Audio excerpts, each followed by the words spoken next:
everyone, it's Shel C from PaperOcotilloStudio, and today I'm sharing with you some gel printing. I know some of you like to watch me gel print. This session started out as making some papers for a Art Joy of Sharing Facebook group challenge, mini challenge number 3, which is for our hashtag AJOS Muted Tones theme this month. I take a photograph off of unsplash.com, a royalty-free photograph. I pick out some colors and make a palette, and then that is what the mini challenge is comprised of. So I was just gel printing with this stencil called Abstract Composition Backbones Mask number 1. As if that wasn't enough words for one little tiny 6x6 stencil. I believe it was designed by Cecilia Swatton. And I was using the tones, colors, mixing a little bit on the plate to get some papers to do the mini challenge. However, life got in the way. I spent several days with my significant other at the hospital sitting in bad chairs. So I have not yet had a chance to do the mini challenge, but I do intend to do it eventually, and these are the papers I was going to use. So the photograph in the mini challenge is a row of colorful houses, and they have these tones of kind of a light Naples yellow, some peachy pinky colors, some brown, then some coppers and rusts and things like that. Very interesting photo.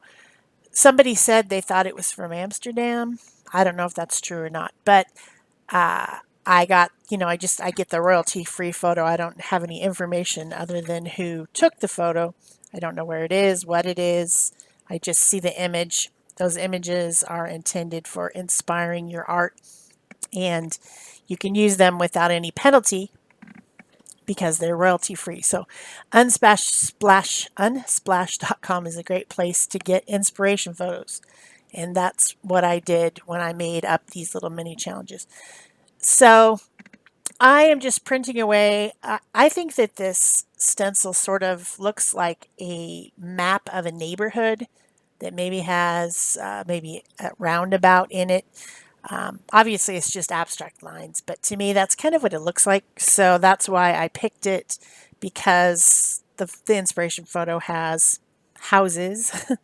They're row houses all connected together, and 2-story row houses, but it was more the colors I was interested in, these muted tones, calming colors.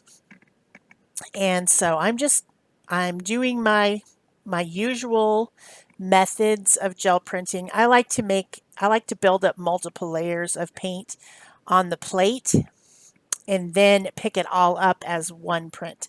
So I'll put down some paint, put down the stencil, pull up what's in the inside of this stencil, and I might do that on another colored piece, which is then, of course, a multiple layer print. Do you see the difference between layering on the plate as is different than layering on paper? So you can take a piece of paper, you put some paint on it, then you print, you pull a print, maybe with the stencil, then you maybe pull another layer of print with a stencil, and you're getting multiple layers built up on your paper. And that is one way of gel printing, and that's what a lot of people do. I prefer to make all my layers of paint on the plate because I do live in Arizona. This is a dry area, and so I don't have any problem with things getting dry enough in between for me to eventually pick up everything with one last thin layer of paint over the whole thing. So I will put some paint down, I'll pull up what's in the middle of the stencil, pull up the stencil, put another layer of paint, maybe some different multicolors of paint. And I'm using 2 plates. One is a 5x7 and the other is a 6x6 as I'm doing this. Papers that I'm using, rice paper. I'm very, very into rice paper right now. I like how thin it is, but how sturdy it is, and resistant to water when I, collage with the wet mediums, because mostly I use my gel prints for collage. That's what I do. I collage, I tear up things, I glue them down. So With the exception of maybe making a book or something, I generally use thin papers. So I have this rice paper, like this 6x6 on the left. I have some reused paper, which, like, if I print out one of the challenges so that I can show the challenge on the screen, I'll print it with my laser printer, and then I was using the back side of some of those to pull my prints because I can cut the paper in half. It doesn't matter that that printing stuff is on one side because I'll just use that as the downside, right? Or in some cases it can be completely covered by opaque paint. Like here's one of our, that's probably February challenge maybe, I don't know. But it doesn't matter to me. It's a thin piece of paper, it's printer paper, so it'll be good for collage, and I don't care what's on that side because I'm going to print it on the other side, and that other side is what I'll be using in most cases. I also have deli paper. This one is a craft colored deli paper. And I also have some black text weight paper. So that means it's not cardstock. It's not thick paper. It's paper that were you able to print on black paper, you could use it in your printer. I don't have a printer that'll print on black paper, but I'm sure there is some such thing. But there's all kinds of colored paper out there that's thin enough to use in collage and to print on, and to create these painty papers that you will use later. So I've switched to a different color palette and a different stencil at this point. This stencil is called I Am Words. I believe it was designed by Kat Kerr, and it's a mask style stencil. So a mask stencil would be if you took a piece of paper and a punch and you punched a bunch of holes and you made a stencil, the mask part would be the punched out pieces. So in this case, it's what's left once you cut everything out. And I would venture to say that mask style stencils are my favorite. I have a lot of different types, and I even designed stencils, and the stencils that I made, that I designed so far, have not been mask stencils. They were, just regular cutout stencils. But I love mask stencils. I think they're really fun. Just remember when you're gel printing with words, and this one is words, things that I would say: I am enough, I am smart, I am funny, I am enthusiastic, things, words that you would say as affirmations, basically. You need to put the stencil down with it basically looks backwards. See how it looks backwards? You put the face of the stencil down onto the plate, but then when you pull the print, it's reversed and is going the correct direction. Otherwise, your print will have backwards words on it. And, if you're just using the words or the pattern as what it is, an actual pattern, if you don't care about what the words say and you just want to use the pattern, it doesn't matter. If you're just going to tear it up and no one's going to be able to read it and you're just using the interesting letter shapes as graphic design, it doesn't matter if they're backwards. But if you do care, or if you think you might care in the future, you should probably flip that mask over and put it face down onto the plate as you're printing. This is a lesson I learned the hard way, and I do remember it now because I remember that I need to put words what appear to be backwards so that they will come out frontwards. And I'm letting the plates get grungy. I like crusty bits. I like them on there, so I'm not printing fussily. I am using a 2-inch brayer because these are smaller plates. And also my Red Baron. That makes me laugh every time. It is a Speedball product, and a Baron is a tool for printing. And so, it wasn't really designed for gel printing, but it works really great for this. And this is a plastic one. A lot of Barons that you find will be metal, but in this case it's plastic, it's red, and it helps to press down all the wrinkles and bubbles in the paper. Press it down tight so that you can get a good clear print. It also helps if your wrist or hands are a little bit sore, you know, like you have arthritis in your fingers or wrists, or your hands are just overworked and underpaid and they need help. Barons are great for that. So I'll put a link to this Baron down below the video, as well as links to the stencils that I used in this video.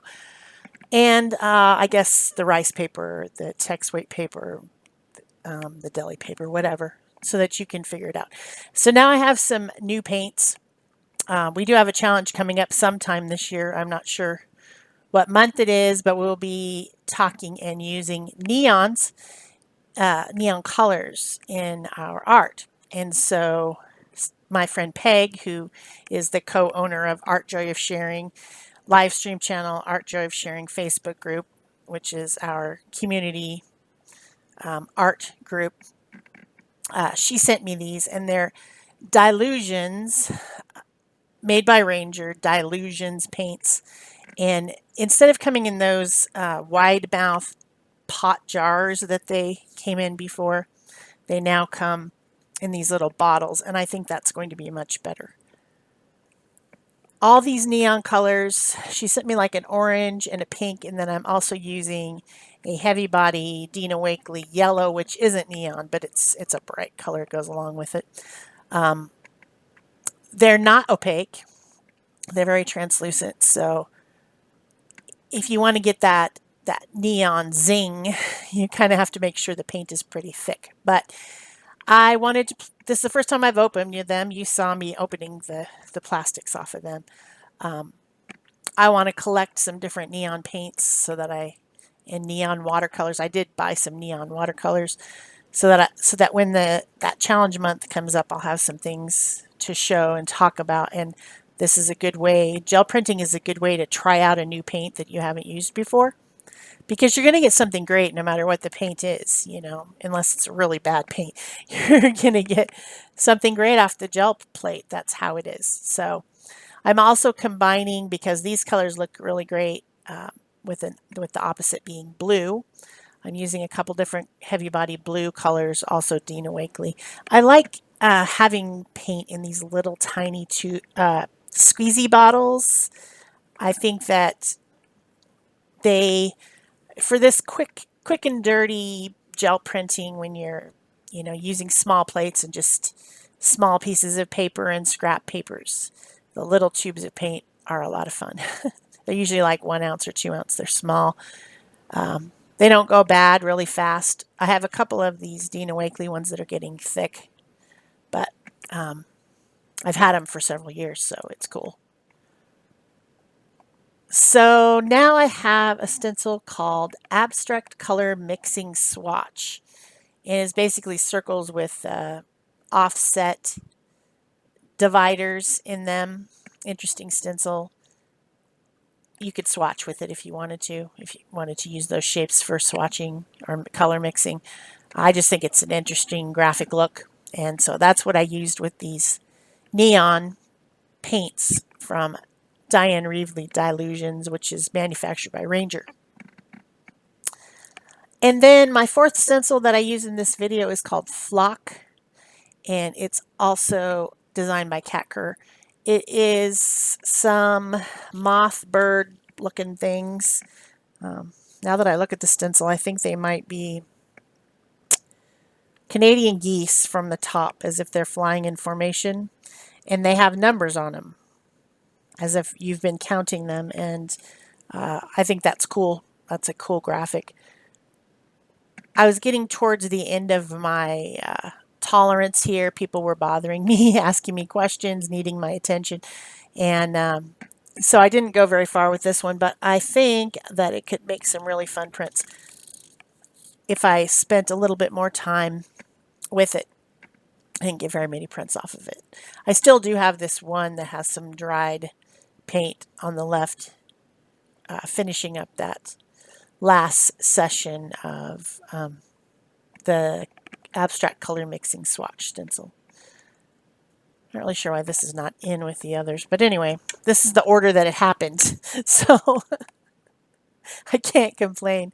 So I'm still kind of sticking with the blues, and then I brought in some green, some like kind of lime green color, to go with it, with this flock stencil. Just still making prints.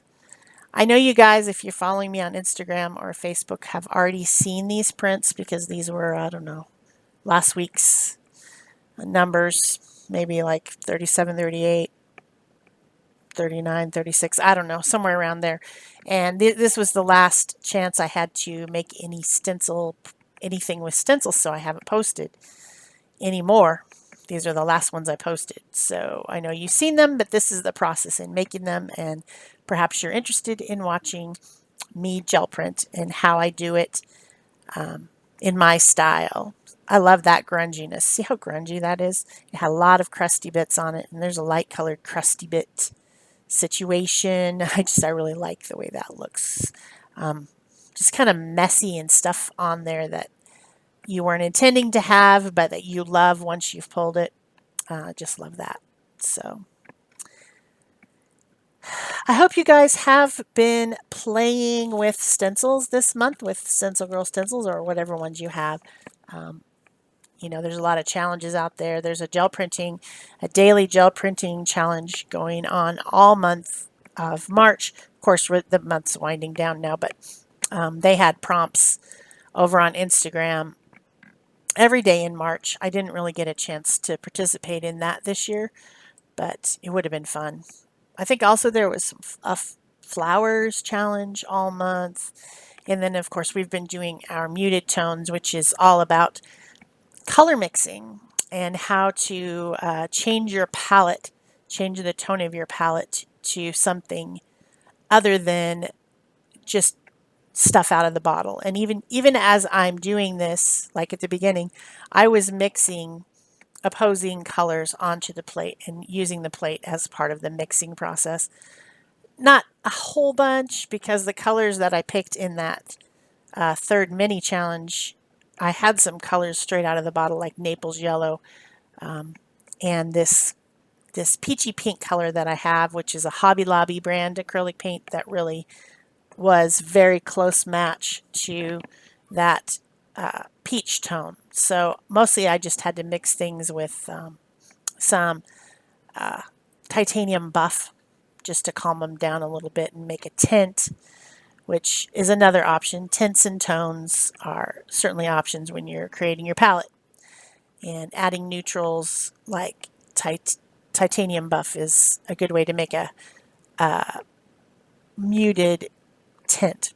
So, yeah, that was what we were doing in March. I know April is coming pretty quickly, and we have a whole new theme and challenge and mood board in April. That is something completely different from what we did in March. So I hope you are enjoying all that, and I hope you're enjoying this gel printing video. And if you are, please remember to give it a thumbs up. Leave me a comment below. I know a lot of people are switching to watching on applications that you can't leave a comment, but please at least do the thumbs up if you can't leave a comment.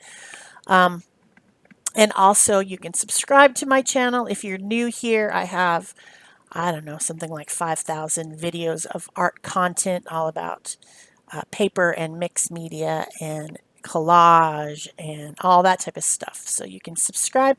And also, I do have an option of joining the channel membership, which gives you exclusive content on the 15th of every month. So that's it for me. Thanks for watching. Bye-bye.